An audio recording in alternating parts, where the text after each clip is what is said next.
fruits and vegetables. So that is my food section.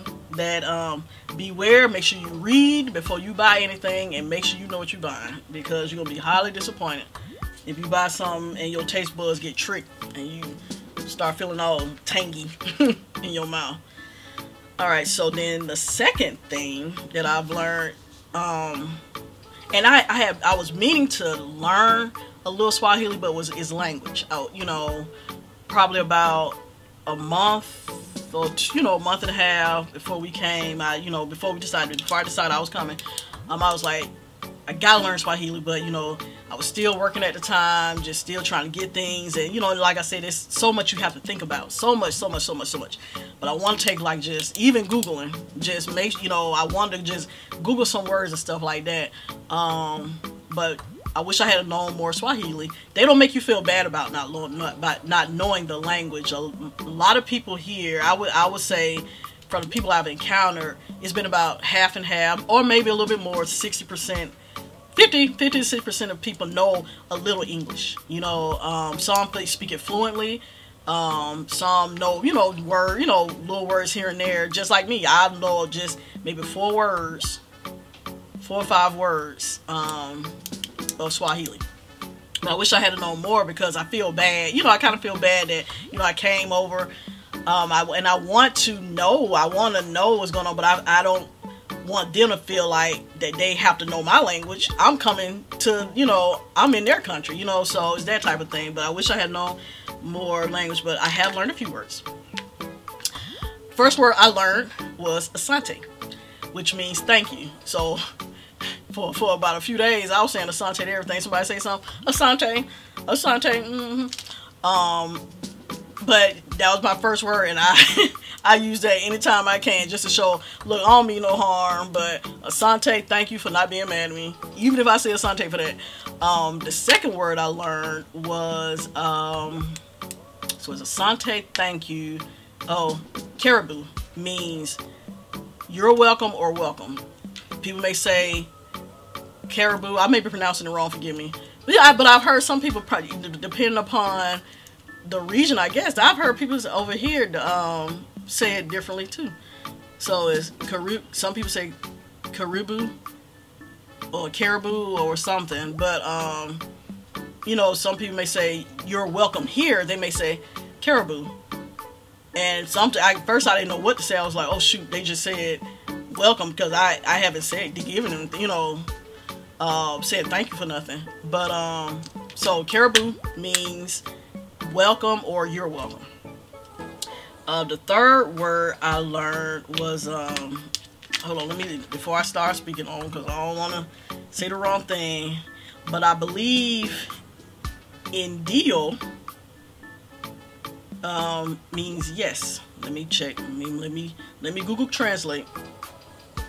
Yes, right. That sounds right. So indio, N-D-I-O, in Swahili means yes. So that's they're just basic words to know. Thank you, you're welcome. They may ask you something, either say yes, indio, and no means hapana. No is hapana, I believe. Hapana. Yeah, I got it right. So no is hapana. H-A-P-A-N-A. Hapana. So I know thank you, you're welcome, yes and no. So that's 4, but I want to do better. I want to know full sentences, because that's what confused me when they start speaking in complete sentences. I'm like, no, I don't know, no, too soon. I'm sorry, I don't understand. And then I pull out my phone and I'm Google Translate, which that'll help too. So make sure you have Google Translate down on your phone. If you know that you kind of short in that area of their language, and you didn't do your homework before you came, download Google Translate and download it where it also works offline. One of my phones has it offline, the other one didn't. I accidentally took the one that does not have it downloaded offline and was trying to ask somebody something, and I was like, Lord have mercy. I just started pointing, so make sure you have it downloaded where it works offline also, because it'll help you. And it also has helped me in the grocery store not to buy stuff that hot dog sauces and cultured yogurt again. So that's another thing. So the language. The other thing that I've learned so far, is just the culture of the people. you know, very polite, very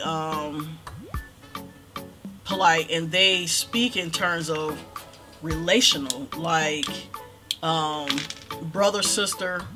You know, we're all brothers or sisters. If you're younger, or if they see, you know, see you're younger, they call you brother, sister, mama for mom. If you know, they know that you're an older one. It's a form of respect, a form of just family. You know, so that's one thing I have to get used to. And I think somebody called me mama the other day, but I think I was younger than him. I said, dang, I look that old. But anyway, and I think let me check. Hold on, don't give me the, because one of my family members told me this what this meant, but I don't know if they right. Daughter. I don't know what they talking about. I think I've heard the word binti for daughter. But she said, and I might be, so if anybody can, you know Dada is a reference for daughter or something. I may be wrong. Again, this is from what somebody told me. I don't know. That does not speak Swahili. Does Dada mean daughter? But you know, in America, Dada means dad or something like that, or grandpa. But yeah, so the culture is nice. Another thing is the traffic, the honking of the horns. That's why I said in the beginning, I will not drive here. I cannot. I feel like I'm in need for speed without the fast cars. And there is no, when it comes to that traffic and driving, 2 rules of the road. Don't hit nobody, don't kill nobody. You can run a red light. If you sit at a red light too long, and there's a red light, they're going to honk at you to go. Everybody, you honking in America, you honk at somebody. I know in Atlanta, I can only speak for Atlanta. Honking at somebody in Atlanta can be considered rude. Over here, it's not considered rude. Honking means I'm behind you, you're going too slow, can you pull over? And they'll do. To them, it's like a courtesy thing. It's a honk. But you know, so it really ain't it's not road rage or anything like that. But it's just you know, it's can be kind of chaotic, especially in the city part of Dar es Salaam. Now, the further out you get from the city part, the driving's still the same, but it's not as, you know, much traffic. It's not that much traffic.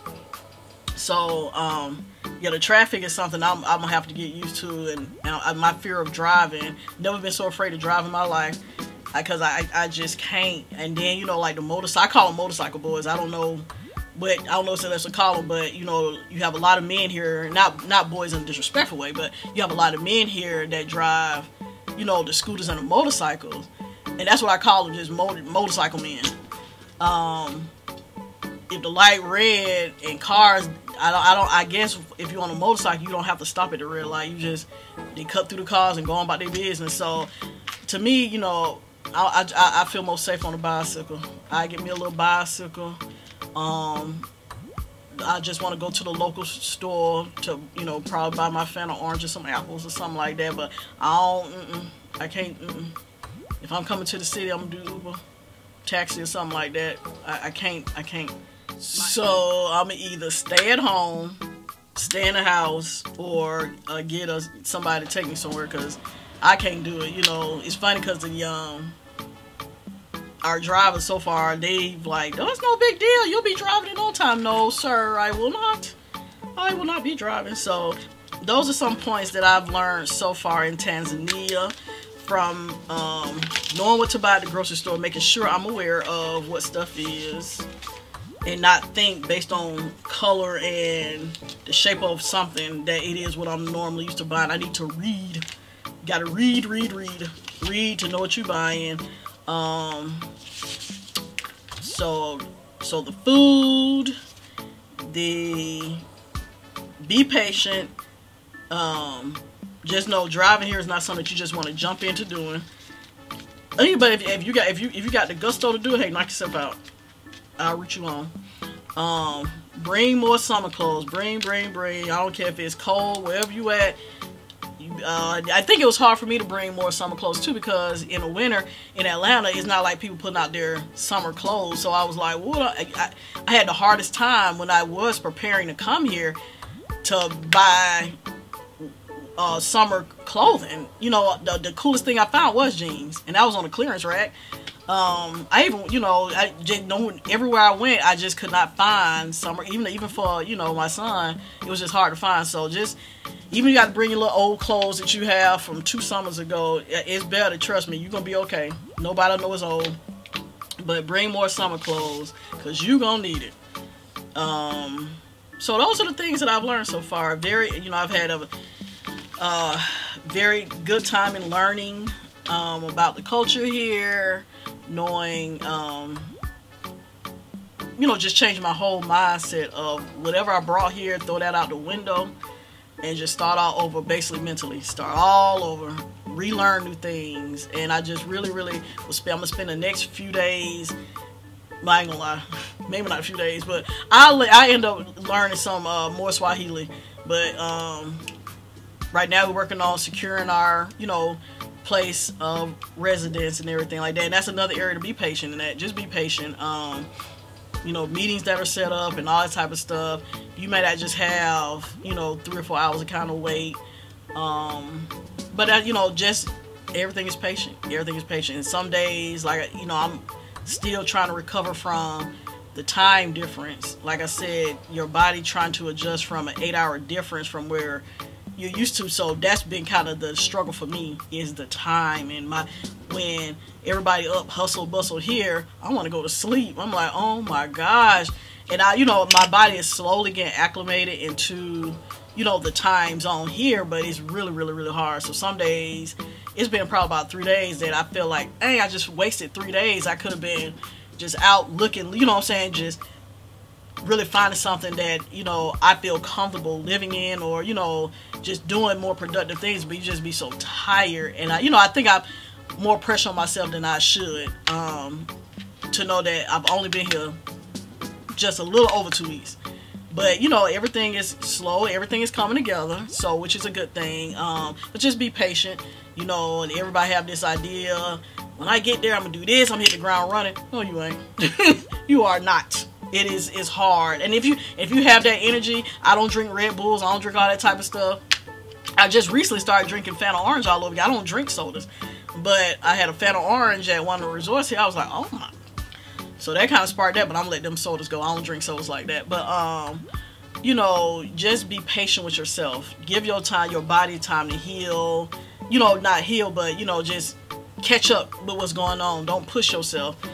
Yeah, hotels can be expensive and stuff like that, and but give yourself time. Give yourself time. Just give yourself time, and everything will come together. I can't say, but so on that note, those are the things I want to share of what I've learned so far about Tanzania, the good and the bad. Not too much bad, but what bad on, you know, I ain't gonna say bad, but challenges that I had to, you know, kind of overcome. But I'll continue to share things. I'll let y'all know when we find a place, which is very soon, which I'm excited about. And you know, just stay tuned for, you know, more tidbits that I'll share, what to do and not to do, and just know how to, so you won't stress yourself out thinking it's supposed to be like this, when in reality, no.